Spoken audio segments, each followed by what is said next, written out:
Hey guys, இன்னைக்கு ஒரு மின்மினி cake தான் பார்க்க போகிறோம். அதுவும் ரேடியேஷன் சேஃப்டி ஆஃபீஸர் தீமில். இந்த மின்மினி செட்டப் எப்படி நான் கேக்கில் பண்ணேன்னு பார்த்துருவோமா? இந்த ஒயர் நம்ம க்ரீமில் செட் பண்ணாமல் ஸ்பாஞ்சோட லேயர் இருக்குது பார்த்தீங்களா, அதில் தான் படுற மாதிரி வைக்கணும்.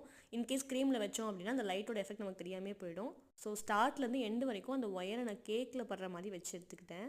அதுக்கப்புறம் அது மேலேயே ஐசிங் பண்ணவும் ஸ்டார்ட் பண்ணிடலாம். ஒன்றுமே ஆகாது. அதோட பேட்டரி வந்து சைடில் இருக்கிறதுனால ரொம்ப கஷ்டமாக இருந்துச்சு ஐசிங் பண்ணுறதுக்கு. எப்படியோ ஒரு வழியாக பண்ணி முடிச்சிட்டேன். பிளைனாக இருக்கேன்னு சொல்லிட்டு சைடில் அங்கங்கே வந்து நான் வயலட் கலரை வந்து ஸ்ப்ரெட் பண்ணி எடுத்துக்கிட்டேன். அதுக்கப்புறம் ஸ்க்ராப்பர் யூஸ் பண்ணி ஐசிங் கொடுத்து எடுத்துக்கிட்டேன். ஐசிங் பண்ணிவிட்டு ஃபைனலாக அதோட செக் பண்ணிக்கிட்டேன் லைட் எரியுதா இல்லையான்னு. இப்போ தீம் ஒர்க்ஸ் எல்லாம் எல்லாத்தையும் ஃபிக்ஸ் பண்ண ஆரம்பிச்சிடலாம். அதுக்கு ஃபர்ஸ்ட் ஆஃபீஸர் ரெடி பண்ணி எடுத்துக்கிட்டேன். ஆஃபீஸரை கேக்கில் அழுங்காமல் வச்சுட்டேன். என்னடா பாதி தான் இருக்காது, மீதி எங்கன்னு கேட்டிங்கன்னா மீதி பின்னாடி வருது. அதையும் தூக்கி ஆஃபீஸரோட ஒட்ட வச்சுட்டேன். சேஃப்டி ஆஃபீஸருக்கு என்னெல்லாம் வைக்கணுமோ முக்கால்வாசி செஞ்சு எடுத்துக்கிட்டேன். ஹெல்மெட்டு, ட்ரெஸ்ஸு எல்லாத்தையும் ஃபிக்ஸ் பண்ணதுக்கப்புறம் டேஞ்சர்னு ஒரு போர்டே ரெடி பண்ணி அதையும் பின்னாடி கேக்கில் விழுகாமல் ஸ்டிக்கர் சொல்லி வச்சுட்டேன். க்ளவுஸே ரெடி பண்ணியாச்சு.